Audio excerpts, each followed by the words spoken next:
Shalom Bapak Ibu, Saudara sekalian. Kita berjumpa kembali dalam acara Menerima hari ini. Kita akan membuka acara ini dengan doa terlebih dahulu. Terima kasih Tuhan kalau kami masih diberi kesempatan, diberikan kesehatan, sehingga kami boleh ada sebagaimana kami ada pada saat ini Tuhan. Kami sebentar akan belajar kebenaran firman-Mu, dan kami mohon kiranya Roh Kudus tetap memberikan kepada kami hikmat, akal budi, pengertian-pengertian yang baru. Dan kami percaya firman-Mu itu akan sangat berguna bagi kami untuk menuntun kami supaya tidak melangkah menyimpang dari kebenaran firman-Mu. Terpujilah nama-Mu Tuhan. Di dalam nama Tuhan Yesus Kristus kami pelaskan doa kami dan mengucap syukur. Haleluya. Amin. Shalom Bapak Ibu, Saudara sekalian. Topik yang akan kita bahas kali ini adalah berkorban karena kasih. Sekali lagi, topik yang akan kita bahas kali ini adalah berkorban karena kasih. Nah, Bapak Ibu, Saudara sekalian, ada seorang ibu rumah tangga yang berkebangsaan Jepang dan tinggal di Jepang untuk menghidupi 5 orang anaknya. Ibu ini hidup berbahagia bersama suaminya dan dia dengan penuh sukacita membesarkan ke-5 anaknya yang masih kecil-kecil, Bapak Ibu. Nah, kemudian suatu nasib yang mengubah hidupnya terjadi ketika suaminya dipanggil Tuhan dan dia harus seorang diri membanting tulang untuk menghidupi ke-5 anaknya. Si ibu ini punya satu pantangan bahwa dia tidak akan mengemis untuk meminta belas kasihan orang untuk bisa menghidupi ke-5 anaknya. Dia bekerja semampu yang dapat dia lakukan.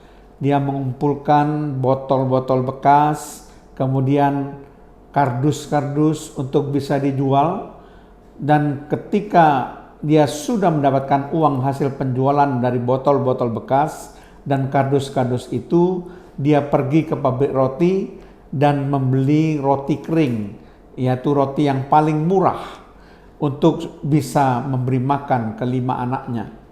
Si ibu ini begitu mengasihi ke-5 anaknya sehingga dia memberikan roti itu kepada ke-5 anaknya sampai ke-5 anaknya itu makan sampai kenyang. Kadang-kadang roti yang diberikan kepada ke-5 anaknya itu habis dan dia sendiri tidak makan roti itu. Kadang-kadang dia hanya makan sisa roti yang sedikit, tetapi ke-5 anaknya makan dengan kenyang. Dan dari hari ke hari kejadian itu berlangsung seperti ini, sehingga ke-5 anaknya itu tumbuh menjadi gemuk, menjadi kuat, sedangkan dia sendiri menjadi kurus.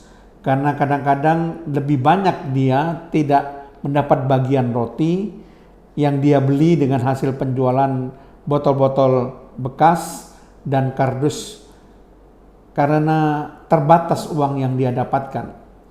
Karena kejadian ini terus-menerus, akhirnya si ibu ini kekurangan makan, dia kekurangan vitamin, dan kemudian si ibu ini meninggal dunia. Karena saking kasihnya kepada ke-5 anaknya, si ibu ini mau berkorban. Dia ingin supaya si anaknya itu kenyang terlebih dahulu. Dia sengaja memberikan semua rotinya kepada ke-5 anaknya. Kecuali kalau ke-5 anaknya sudah kenyang dan masih ada sisa roti, baru dia akan makan sisa roti itu. Tapi kalau ke-5 roti itu habis dimakan ke-5 anaknya, berarti dia tidak makan roti.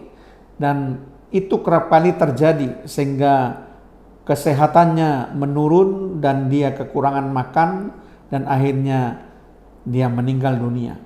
Jadi kalau kita merenungkan bagaimana si ibu rumah tangga Jepang ini mengorbankan dirinya karena dia mengasihi ke-5 anaknya. Ketika para tetangganya mengerti bagaimana penderitaan dari si ibu rumah tangga ini, kemudian para tetangganya itu mengambil kelima anaknya untuk diasuh. Jadi kelima anaknya sudah ada orang tua asuh sendiri-sendiri, karena para tetangganya itu melihat pengorbanan dari sang ibu yang mengorbankan dirinya sendiri untuk bisa menghidupi kelima anaknya. Dan kelima anaknya tumbuh dengan gemuk dan sehat, sedangkan si ibu ini semakin kurus karena dia berkorban untuk tidak makan demi anak-anaknya itu bisa makan dengan kenyang. Nah, Bapak Ibu Saudara sekalian, hal ini mengingatkan kita kepada pengorbanan Yesus. Yesus mau berkorban bagi kita.